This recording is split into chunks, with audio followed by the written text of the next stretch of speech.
Wi-Fi here in Parliament, but can my voice be heard properly? If somebody could just nod their heads. Yes. Thank you very much. Can I say firstly my sincere apologies. I was hoping to be at the very important Kashmir Black Day event at the High Commission in person today, but due to parliamentary engagements and important business here, unfortunately I've not been able to get there in person. I'm very grateful to the High Commissioner and the High Commission for again marking this very important day, Kashmir Black Day, which is marked by Kashmiris in every major capital around the world, as it is the day that the illegal occupation of Indian occupied Kashmir took place. And I say illegal because the very instrument of accession that was used to allow the Indian Armed Forces to occupy Jammu and Kashmir was in itself illegal under international law.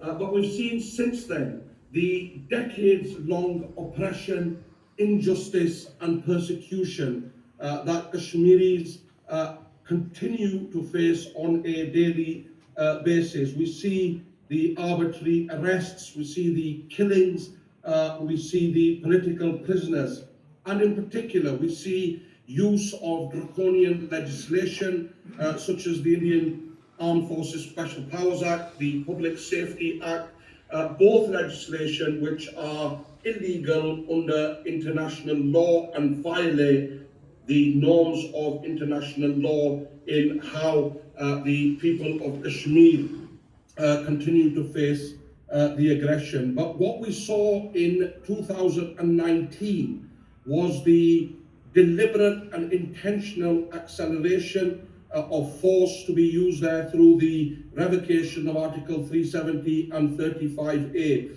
And let us be clear, friends, the deliberate and illegal revocation of these articles was designed to quash the Kashmiri struggle and to further force Kashmiris into repression and to take away any little autonomy. It is deeply concerning and tragic that we have seen very little movement from the international community since 2019 to address this serious breach against the human rights of Kashmiris. And most recently, again, we have seen the escalation in tensions between two nuclear powers. And we must be absolutely clear, we can not have peace and stability in that region whilst the central issue of Kashmir remains unresolved. And therefore the international community, again, we reaffirm not just our solidarity with Kashmiris today, we also reaffirm our demand of the international community to make sure that they respect the international mandate and allow the Kashmiris their birthright to self-determination. And you know, it's important, there are voices that continue including in our own parliament and including successive governments, that are continuing to make the case for this being a bilateral issue and relying on agreements such as the Simla Agreement. You know, let us be clear, the Simla Agreement, and I've said this before, and I think we have to be absolutely clear, does not take precedent over international law and does not dissolve the international community of its obligations, both towards the human rights of the Kashmiris and also to end the illegal occupation through self-determination, which is the birthright of the Kashmiris.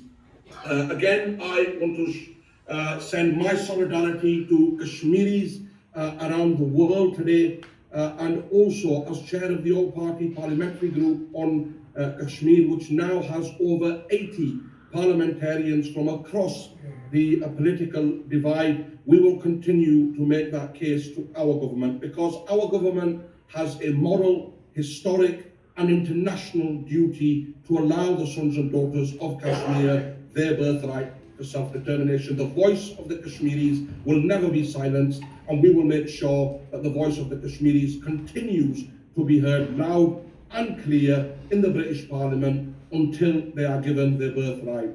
Again, I'm very grateful for all those who have attended this very important event today. I'm very grateful to the High Commissioner for continuing. I was with the High Commissioner yesterday, and I'm grateful to him for continuing to keep parliamentarians briefed with regards to recent developments and the ongoing situation. Thank you very much.